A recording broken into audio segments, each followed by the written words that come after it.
আজকের পর থেকে এইসব ধরনের মাছ বিক্রি আমি ছেড়েই দেব। আজকের প্রথমে একটা দিদি এসে 1 কিলো সাইজের ভোলা মাছ চাই, তাকে দিয়েই আজকে প্রথম বউনিটা করে নিলাম। তারপরে এক কাকু এসে বললেন, তোর দোকানের সব থেকে বড় রুই মাছটা আজকে আমাকে দে। আমি তাই বেশি দেরি না করে সব থেকে বড় রুই মাছটা ওজন করে ঝটপট কেটে তাকে দিয়ে দিলাম।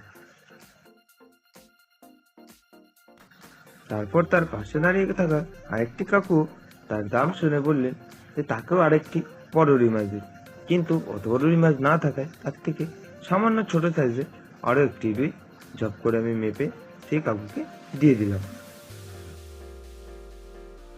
তারপরে আরেকজন কাকু এসে বললেন তার লাগবে হাফ কাতলা মাছ, তাকে কেটে দিতে হবে। তাই তো আমি বেশি দেরি না করে একটি বড় দেখে জ্যান্ত কাতলা মাছ তাকে কেটে ঝটপট করে ছাড়িয়ে পিস করে তাকে দিয়ে দিলাম।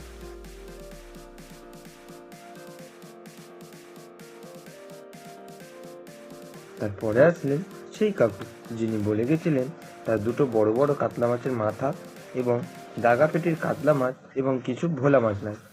তাই বেশি দেরি না করে দুটো কাতলা মাছের মাথা এবং একটি দাগা পেটির মাছ এবং কয়েকটি ভোলা মাছ তার জন্য ঝটপট করে কেটে পিস করে ওনাকে দিয়ে দিলাম।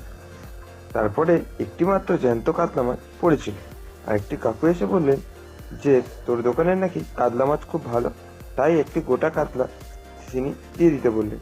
আমি ঝটপট করে কেটে ওনাকে কাতলাটা দিয়ে দিলাম। আজকে সব মাছই খুব তাড়াতাড়ি বিক্রি হয়ে গেছে, কিন্তু এই মাছগুলো কোনো মতে বিক্রি হচ্ছিল। আমার অনেক রাগই হচ্ছিল, কিন্তু কি করা যাবে, যখন ভগবান রাখে তখন কারোর কিছু করা থাকে না।